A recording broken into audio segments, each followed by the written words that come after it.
Zhongli, kembali. Chen Ping meminta Zhongli untuk kembali ke pedang pembunuh naga, lalu menyingkirkan semuanya. Lin Kevan dan dua orang lainnya jelas tidak puas, jadi mereka bertanya kepada Chen Ping, "Saudara Chen, selain senjata ajaib ini, apakah Anda memiliki harta karun menarik lainnya? Bisakah Anda menunjukkannya kepada kami? Aku memang punya 2 tunggangan, tetapi mereka masih kecil dan tidak patuh. Aku takut aku bisa melukaimu secara tidak sengaja," kata Chen Ping. Gunung. Mata Lin Kevan membelalak, dan dia berkata dengan ekspresi yang belum pernah dia lihat sebelumnya, "Cepat, keluarkan, biarkan aku melihat. Saya hanya mendengar bahwa banyak orang abadi di alam surga memiliki tunggangan, tetapi saya belum pernah mendengar seorang kultivator Mahayana memiliki tunggangan." Si tua tongkat bunga juga sangat penasaran. Apa yang aneh tentang ini?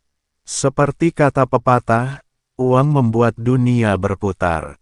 Jika rekan Daois Chen membutuhkan saya bisa menjadi tunggangannya. Mo Saiying berbicara. Orang ini benar-benar telah dicuci otaknya oleh Chen Ping. Sekarang dia bersedia menjadi tunggangan Chen Ping. "Aku tidak ingin kau menjadi tungganganku. Tungganganku lebih kuat dari tungganganmu." Chen Ping menatap Mo Saiying dan tersenyum. Mo Saiying tertegun dan tampak sedikit malu. "Lagi pula, aku hanyalah seorang kultivator tingkat 9 di alam Mahayana, tapi aku tidak lebih hebat dari tunggangan orang lain." "Hahaha, Shadow, kau bahkan tidak layak menjadi tunggangan seseorang." Si tua tongkat bunga tertawa terbahak-bahak. "Saudara Chen, tolong lepaskan dia dan mari kita lihat tunggangan macam apa dia yang bahkan tidak bisa menandingi kekuatan Mo Saiying." Lin Kevan tidak bisa menunggu lebih lama lagi. "Baiklah, karena kamu ingin melihatnya, aku akan memuaskanmu, tetapi kamu harus menjauh." Setelah Chen Ping selesai berbicara, dia membuka cincin penyimpanannya dan melepaskan unicorn api kecil. Ketika mereka melihat unicorn api kecil muncul, Lin Kevan dan dua lainnya tercengang. Lalu mereka semua menatapnya dengan wajah penuh kasih sayang. Bagaimanapun juga, unicorn api kecil ini sangat lucu dan tidak terlihat garang sama sekali.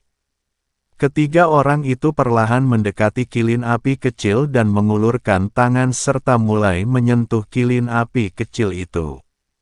Si unicorn api kecil tidak menghindar dan tampak tidak takut. "Kakak Chen, bukankah kau bilang kau punya tunggangan lain? Lepaskan juga," desak Lin Kevan. "Oh, yang satu lagi sedang tidur dan tidak suka keluar." Chen Ping berkata tergesa-gesa. Binatang kecil penelan langit itu tidak mendengarkan Chen Ping sama sekali, jadi Chen Ping tidak bisa mengendalikannya sama sekali. Namun, saat Chen Ping baru saja menyelesaikan perkataannya, binatang penelan langit kecil itu benar-benar berlari keluar dari cincin penyimpanan Chen Ping. Melihat yang lain keluar, Lin Kevan dan dua orang lainnya pun buru-buru menoleh. Akan tetapi, saat mereka melihat binatang kecil penelan langit, ekspresi mereka bertiga jelas-jelas menunjukkan rasa jijik. Lagi pula, binatang penelan langit kecil itu tidak secantik kilin api kecil. "Rekan Taois Chen, apa nama tungganganmu? Mengapa begitu jelek?" Mo Saiying bertanya terus terang. Ini, Chen Ping tidak tahu bagaimana menjawabnya. Namun, Raja Iblis Ciyun di lautan kesadaran Chen Ping tidak senang. "Sialan, apa yang diketahui si idiot ini?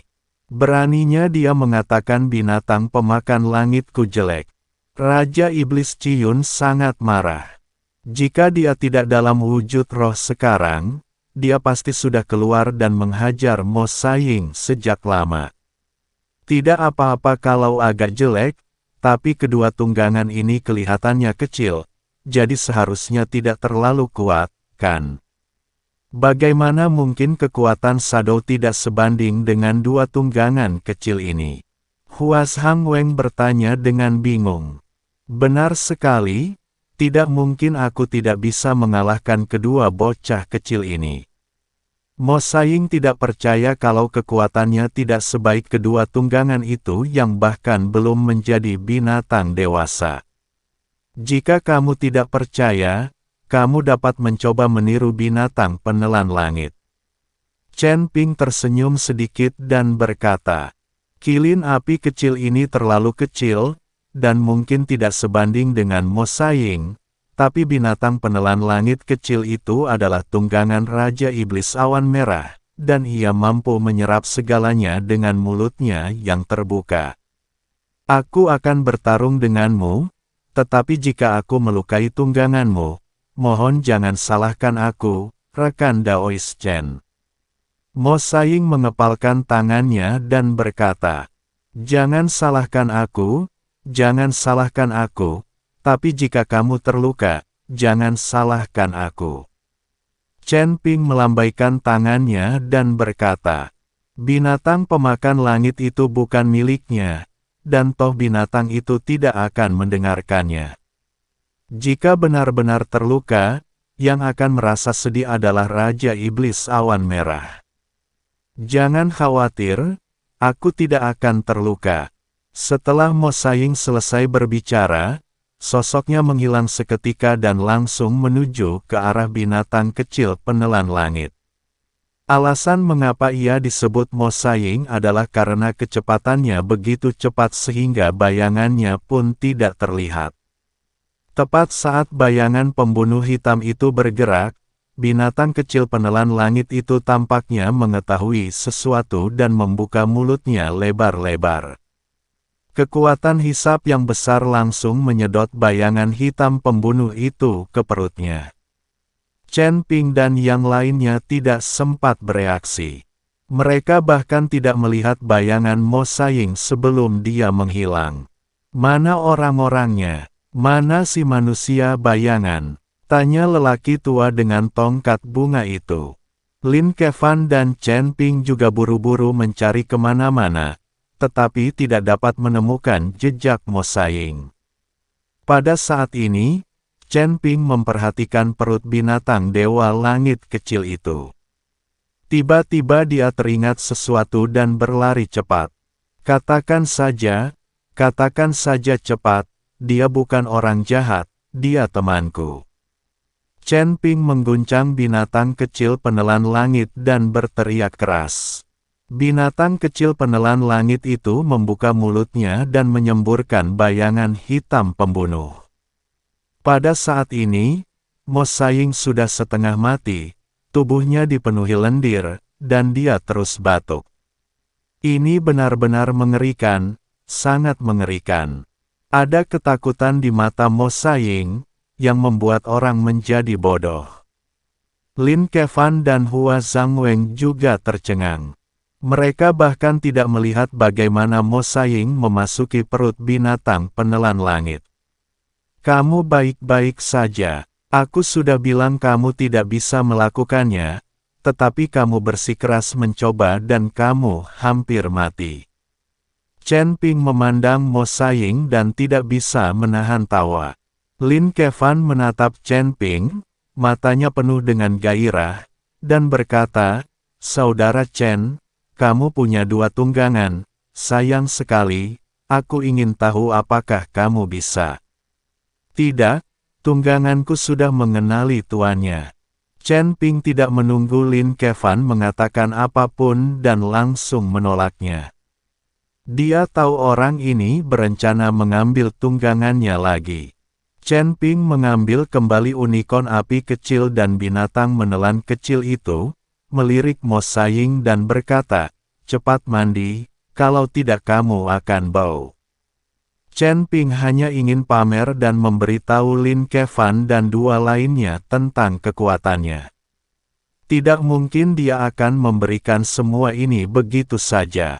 Tidak apa-apa jika dia memberikan beberapa pil dan batu peri, tetapi dia tidak bisa memberikan harta karun apapun di tubuhnya. Setelah Chen Ping pergi, Lin Kevan dan dua orang lainnya sudah mulai memandang Chen Ping dengan mata baru. Lagi pula, jika seseorang memiliki begitu banyak harta, tidak perlu lagi mengatakan identitas dan latar belakangnya. Sial, kakak iparku benar-benar punya latar belakang. Dia punya beberapa hal menarik yang bahkan belum pernah kulihat sebelumnya. Tapi dia agak pelit dan tidak memberiku apapun. Tapi itu tidak masalah. Saat adikku menikah, aku akan membiarkan orang ini mendapatkan lebih banyak hadiah. Jika dia tidak membuatku bahagia, aku tidak akan membiarkan adikku menikah. Aku akan lihat apakah dia akan menikahkanku dengan pria itu.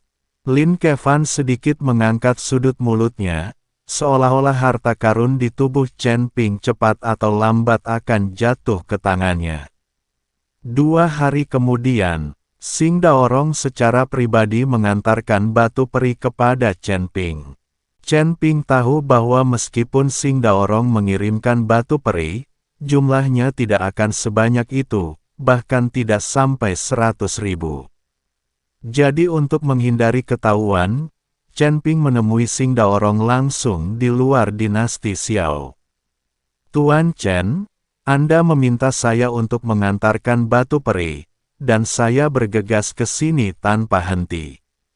Xing Daorong berkata dengan keringat di dahinya.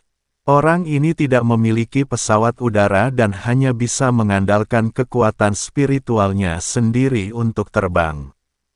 Untuk jarak yang begitu jauh, konsumsinya sangat besar. Terima kasih atas kerja kerasmu. Chen Ping mengambil tas penyimpanan dan bertanya, ada berapa banyak batu peri di dalamnya? 100.000, kata Xing Daorong. 100.000. Tubuh Chen Ping bergetar, sial, dari mana datangnya begitu banyak batu peri?